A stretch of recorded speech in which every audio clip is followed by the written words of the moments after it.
के लाइव पाठशाला में हम देख रहे थे लूसेंट से जो 1000 प्रश्नों का श्रृंखला है। इसका 2 पार्ट हमने प्लेलिस्ट में अपलोड कर दिया है, आप उसको वहां से देख लीजिएगा। ये मेरा तीसरा पार्ट है, तो आइए देखते हैं इसमें जो हमारा 101 नंबर का क्वेश्चन है वो क्या दिया गया है। तो इसमें दिया गया है हरियाणा का क्षेत्रफल कितना वर्ग किलोमीटर है। तो हरियाणा का क्षेत्रफल 44,212 वर्ग किलोमीटर है। फिर अगला है हरियाणा के पहले मुख्यमंत्री कौन थे। तो हरियाणा के जो पहले मुख्यमंत्री थे ये पंडित भगवत दयाल शर्मा हैं। फिर नेक्स्ट है किस देश की स्थल सीमा सर्वाधिक देशों के साथ लगती है। तो चीन जो देश है इसकी जो स्थल सीमा है ये सर्वाधिक देशों के साथ लगती है। फिर अगला है बैरोमीटर के पठन में तेजी से गिरावट किस बात का सूचक है। तो ये तूफान के आने का जो सूचक है। फिर अगला है भारतीय मरुस्थल का क्या नाम है। तो जो भारतीय मरुस्थल है उसका थार नाम है। काजीरंगा राष्ट्रीय अभयारण्य किस राज्य में है। असम राज्य में है। पृथ्वी अपनी धुरी पर किस दिशा में घूमती है। तो पश्चिम से पूर्व की दिशा में घूमती है। फिर अगला है उज्जैन किस नदी के किनारे बसा है। तो ये शिप्रा नदी के किनारे बसा है। फिर अगला है निम्न में से कौन सी धातु बिजली की सबसे अधिक सुचालक है। तो ये चांदी जो है ये बिजली का सबसे अधिक सुचालक है। गोबर गैस में मुख्य रूप से क्या पाया जाता है। तो गोबर गैस में मीथेन पाया जाता है। फिर नेक्स्ट क्वेश्चन है हमारा स्वतंत्रता मेरे जन्मसिद्ध अधिकार है और मैं इसे लेकर रहूँगा किसने कहा था। तो ये माफ़ करिएगा टाइपिंग में है नहीं, लेकिन इसको बाल गंगाधर तिलक ने कहा था। फिर अगला क्वेश्चन है हमारा हमारी आकाश गंगा का नाम क्या है। तो हमारी आकाश गंगा का जो नाम है वो दुग्ध मेखला या मिल्की वे भी इसको कहते हैं इंग्लिश में। तो ये है। फिर अगला है हिंदी भाषा का पहला समाचार पत्र कौन सा था। तो ये उदंत मार्तंड था। फिर नेक्स्ट है तुलसीदास कृत रामचरितमानस हिंदी भाषा की किस बोली में लिखी गई है। तो ये अवधी में लिखी गई है। फिर अगला है हरियाणा के राज्य कवि कौन कहलाते हैं। तो ये उदय भानु हंस कहलाते हैं। फिर नेक्स्ट क्वेश्चन देखते हैं।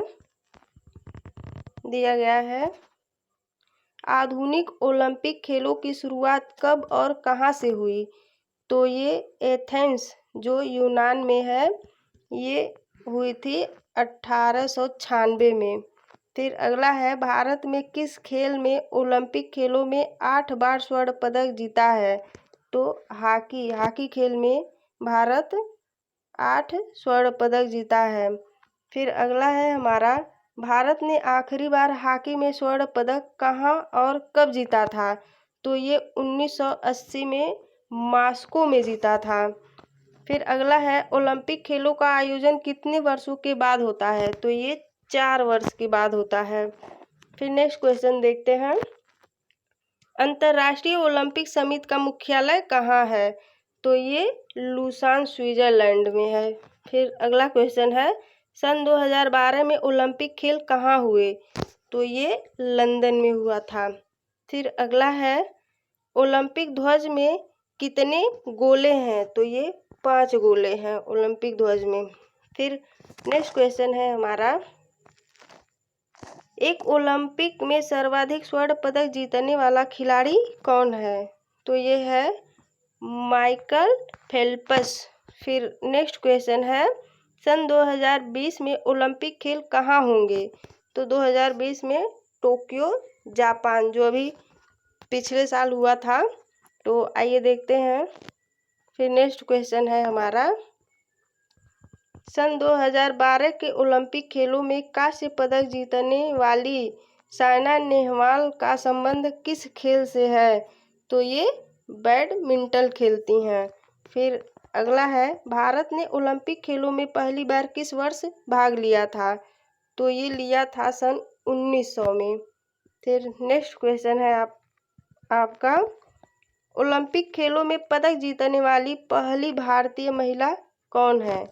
तो ये है कर्णम मल्लेश्वरी।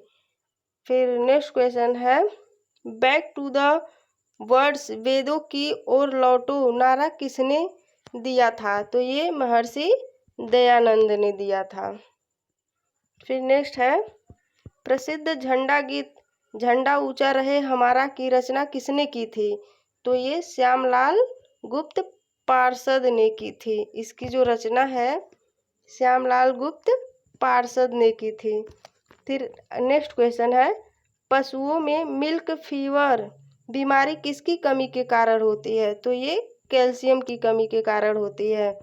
फिर अगला देखते हैं, मानव शरीर में किस अंग द्वारा यूरिया को रक्त से फिल्टर किया जाता है? तो ये गुर्दे से किया जाता है।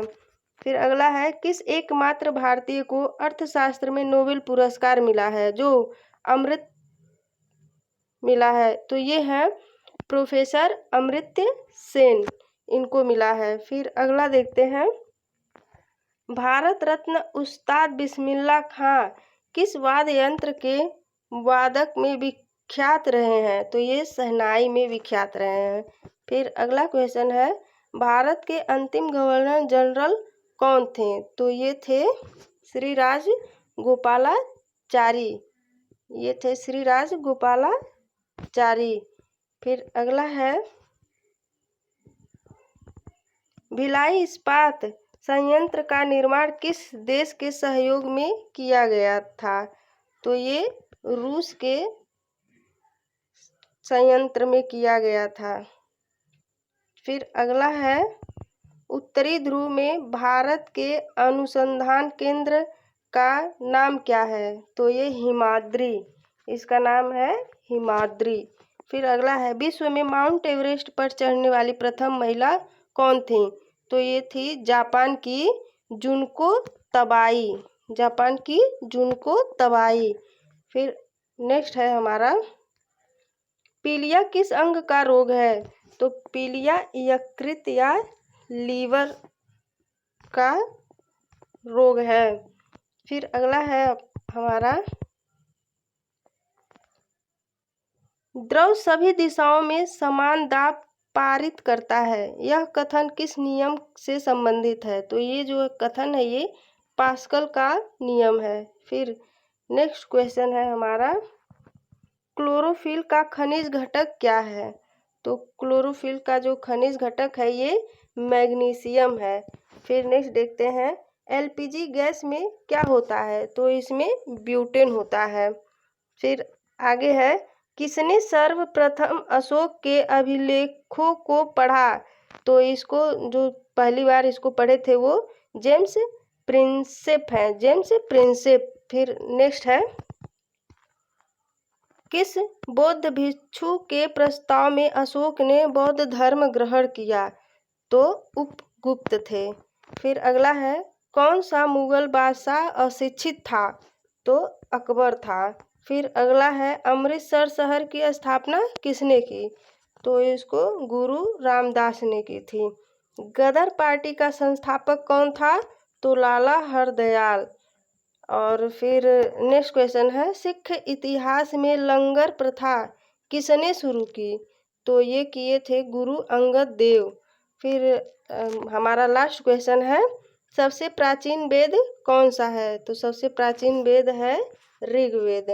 तो दोस्तों ये रहा हमारा आज का थर्ड पार्ट, और हम आशा करते हैं कि आप लोग को वीडियो पसंद आएगी। तो प्लीज़ इसको लाइक और शेयर करिए, और हमें कमेंट करके बताइए कि वीडियो कैसा बना है, और आपको कौन सा सब्जेक्ट का कौन सा वीडियो चाहिए तो आप प्लीज़ मुझे बताइए, ताकि हम उस वीडियो को अपलोड कर सकें। धन्यवाद।